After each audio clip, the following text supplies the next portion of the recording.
அடர்ந்த காடு. அந்த காட்டுல ஒரு மந்திர புல்லாங்குழல் கிடைக்குது. அந்த கதையை பத்தி இன்னைக்கு பார்க்கலாம். தேர் கிராமம்னு ஒரு கிராமம். அந்த கிராமத்துல மக்கள் ரொம்ப சந்தோஷமா வாழ்ந்துட்டு வந்தாங்க.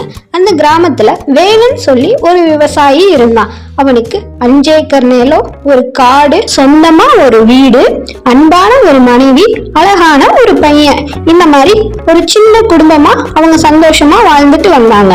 வேலனோட வேலையே காலை எழுந்ததும் காட்டுக்கு போய் விறகுகளா வெட்டி தன் மனைவிக்கு கொடுக்கறது வழக்கமா இருந்துச்சு. அப்படி ஒரு நாள் அதிகாலையிலேயே வேலை எழுந்து காட்டிற்கு கிளம்பிட்டான். இன்னைக்கு விறகுகளா வெட்டி சீக்கிரமாவே வீடு திரும்பிடலாம் என்ற எண்ணத்தில் விறகுகளை வெட்ட ஆரம்பிச்சிட்டு இருந்தான். வேலையெல்லாம் முடிச்சதும் கை கால் கழுவ ஆற்றங்கரை பக்கம் வேலன் போனான்.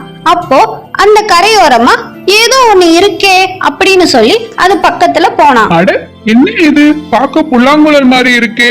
சரி, நம் மகனுக்கு கொண்டு போய் கொடுக்கலாம். அதை கையில எடுத்துக்கிட்டு வேலன் வீட்டிற்கு போனான். அப்போ அங்க மனைவியும் மகனும் இருந்தாங்க. அப்போ இந்த புல்லாங்குழல், இதை நான் ஆற்றங்கரையோரம் இருந்து எடுத்துட்டு வந்தேன். நம் மகனுக்காக அவனிடம் கொடுத்து விடு, அவன் விளையாடட்டும். அண்ணன் ரொம்ப ஆனந்தமாக குதிச்சு விளையாடிட்டு இருந்தான்.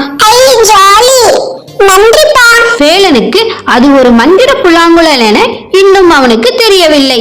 அப்படி ஒரு நாள் கண்ணன் அந்த புல்லாங்குழலை எடுத்துக்கொண்டு விளையாட வெளியே சென்றான். அப்போ ஒரு மரத்தின் அடியிலே உட்கார்ந்து அந்த புல்லாங்குழலை இசைத்து கொண்டிருந்தான். அந்த மரக்கிளையில 2 காதல் பறவைகள் இருந்தன. எனக்கு உன்னை விட்டு பிரிய ரொம்ப கஷ்டமா இருக்கு.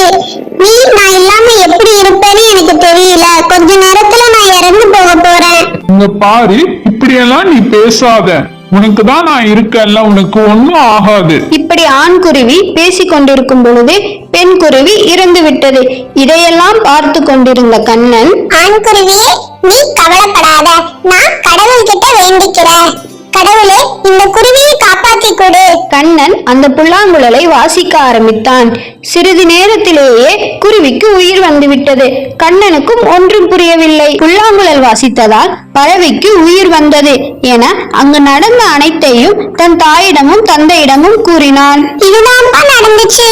சரி, இனிமே நீ அதை தொடாத. அது இங்கேயே இருக்கட்டும். இனி நீ அதை எடுத்துட்டு போய் விளையாட வேண்டாம். சரிப்பா, இனிமே நான் அதை எடுக்க மாட்டேன். மறுநாள் எப்பொழுதும் போல வேலன் காட்டிற்குள் சென்றான். விறகுகளை வெட்டி சிறிது நேரம் ஓய்வெடுக்கலாம் என்று ஒரு பாறையின் அருகே உட்கார்ந்தான். அப்பொழுது அங்கு ஒரு பாம்பு இறந்து கிடந்ததை வேலன் கவனித்தான். அந்த பாம்பை அவன் பார்த்துவிட்டு அவனுக்கு ஒரு யோசனை வந்தது. வேகமாக அவன் வீட்டிற்கு சென்று வீட்டில் உள்ள அந்த புல்லாங்குழலை எடுத்துக்கொண்டு அந்த இடத்திற்கு வந்தான். அதை அவன் வாசிச்சதும் பாம்பு உயிருடன் வந்துவிட்டது.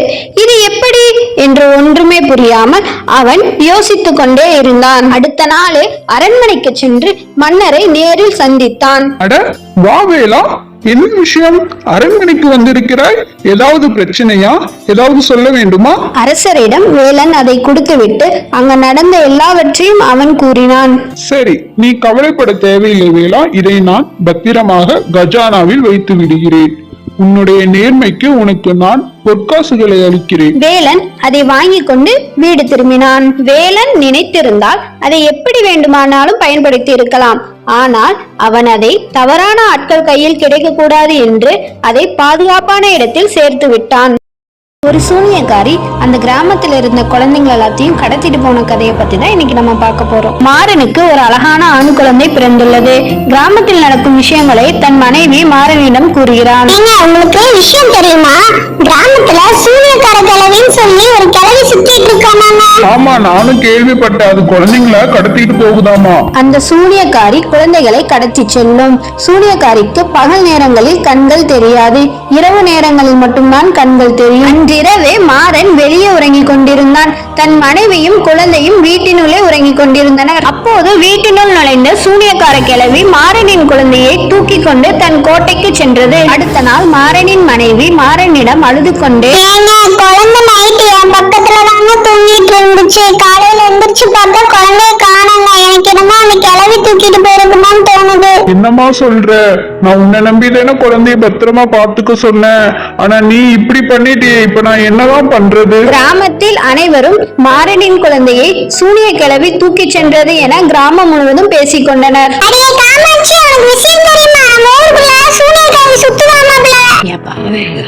நம்ம ஊர்ல சூனிய கலவி சுத்துதாமாடா. நீங்க வேலைக்கு போயிட்டு சீக்கிரம் வாங்க, நம்ம ஊர்ல என்னென்னமோ நடக்குதுங்க. அடியே வீட்டுல தாப்பால் போட்டு சூனிய கலவி வேற சுத்தலாமா, பத்திரமா இரு. ஏக்கா எனக்கு விஷயம் தெரியுமா, நாளைக்கெல்லாம் ஜமீன்தார பார்க்க போறோம். நம்ம ஊர்ல சூனியக்கார கிளவி சுத்துது. ஊர் மக்கள் அனைவரும் ஜமீன்தாரை பார்த்து கிராமத்தில் நடக்கின்ற அனைத்து விஷயங்களையும் கூறினர். பிறகு தவ முனிவரிடம் சென்றனர். முனிவர் ஐயா, எங்க கிராமத்துல சூனியக்காரி கிளவி தொல்லை தாங்க முடியல. சரி, நான் கூறுவதை செய்யுங்கள். தங்கள் வீட்டின் முன் ஒரு முகம் பார்க்கும் கண்ணாடியை வையுங்கள், அதுவே போதும். அன்றிரவே சூனியக்காரி கிளவி எப்பொழுதும் போல் கிராமத்தினுள் நுழைந்தது. ஒரு வீட்டினுள் நுழைந்த சூனியக்காரி கிளவி அந்த வீட்டில் முகம் பார்க்கும் கண்ணாடியை பார்த்ததும் திரும்பி தன் கோட்டைக்கே சென்று விட்டது. முனிவர் கூறியபடியே தன் முகத்தை பார்க்க சகிக்காமல் கோட்டையினுள் சென்று அகப்பட்டு கொண்டது. போதும் போதும் என தங்க காசுகளை அள்ளி தரும் மரமும் ராமுவின் பேராசையும். ஒரு அழகான கிராமம். அந்த கிராமத்துல ராமு என்கிறான் தன் மனைவியுடன் வாழ்ந்து கொண்டு வந்தான். அவன் மிகவும் வறுமையில் வாடிக்கொண்டிருந்தான். தன் வீட்டில் உள்ள பொருட்களை ஒவ்வொன்றாக விற்றுதான் வாழ்க்கையை நடத்தி கொண்டிருந்தான். சமைச்சு சாப்பிட ஒண்ணுமே இல்லைங்க, எனக்கு பசிக்குது, நம்ம கஷ்டம் எப்பதாங்க தீரும். மரத்தின் அடியே உட்கார்ந்து தன்னுடைய குடும்ப கஷ்டத்தை கூறி புலம்பிக் கொண்டிருந்தான். அப்போது திடீரென மரம் பேச ஆரம்பித்தது. ராமு, கவலைப்பட வேண்டாம், நான் உனக்கு தங்க காசுகளை தருகிறேன். ஆனால் ஒரு நாளைக்கு ஒரு முறைதான் கொடுப்பேன். மிக்க நன்றி மரமே. ராமு மரம் கூறியதை கேட்டு தன் வீட்டிற்கு வேகமாக வந்தான். தன் மனைவியிடம், இன்னைக்கு என்ன நடந்துச்சு தெரியுமா? நான் அந்த மரத்துக்கிட்ட உட்கார்ந்து பேசிட்டு இருக்கும் போது அந்த மரம் திரும்பி என்கிட்ட பேசுச்சு. எனக்கு தங்க காசு தரேன்னு சொல்லுச்சு, ஒரு நாளைக்கு ஒரு முறை கொடுக்கறேன்னு சொல்லுச்சு. என்ன சொல்றீங்க? உண்மையாவா? மரம் உங்ககிட்ட பேசுச்சா? அப்ப நாளைக்கு நான் உங்க கூட வரேன். மறுநாள் காலையில் ராமுவும் அவனுடைய மனைவியும் அந்த மரத்தை பார்ப்பதற்காக அந்த மரத்தினிடம் சென்றனர். இந்த மரம் தான் நான் சொன்னேன், இந்த மரம் தான் என்கிட்ட பேசிச்சு, எனக்கு தங்க காசு தரேன்னு சொல்லி. நிஜமா சொல்றீங்களா? இது ஒரு மரம் ஆச்சு, மரம் எப்படி காசு கொடுக்க முடியும்? ஆமா, இந்த மரம் தான் சொல்லுச்சு, ஒரு நாளைக்கு ஒரு முறை தரேன்னு சொல்லி. ராமுவும் அவனுடைய மனைவியும் அந்த மரத்தை அதிசயமாக பார்த்து கொண்டிருந்தனர். அந்த மரமும் அவர்களுக்கு கூறியபடியே தங்க காசுகளையும் அளித்தது. மரமே, உனக்கு ரொம்ப நன்றி, என்னுடைய கஷ்டங்கள் அனைத்தையும் நீ தீர்த்து விட்டாய் என்று கூறி ராமுவும் அவனுடைய மனைவியும் மரத்தினிடம் நன்றி கூறினர். சில நாட்களுக்கு பிறகு ராமு அந்த தங்க காசுகளை எல்லாம் விற்று ஒரு நல்ல நிலைமைக்கு வந்தான். சொந்தமாக வீடு கட்டி தன் மனைவியுடன் ஆனந்தமாக இருந்தான். ஆனால் அன்று ஒரு நாள், நம்ம தினமும் போய் அந்த தங்க காசை வாங்குறதுக்கு பதிலா அந்த மரத்தை வெட்டினா அதுக்குள்ள இருக்க எல்லா தங்க காசையும் நம்ம எடுத்துக்கலாம்ல. நீ சொல்றது கூட நல்ல யோசனை தான். சீக்கிரமாவே நம்ம பணக்காரங்களாயிரலாம். நாளைக்கு போலாம். ராமுவும் அவனுடைய மனைவியும் மரத்தின் அருகே சென்றனர். ராமுவின் பேராசையால் அந்த மரத்தை வெட்ட ஆரம்பித்தான்.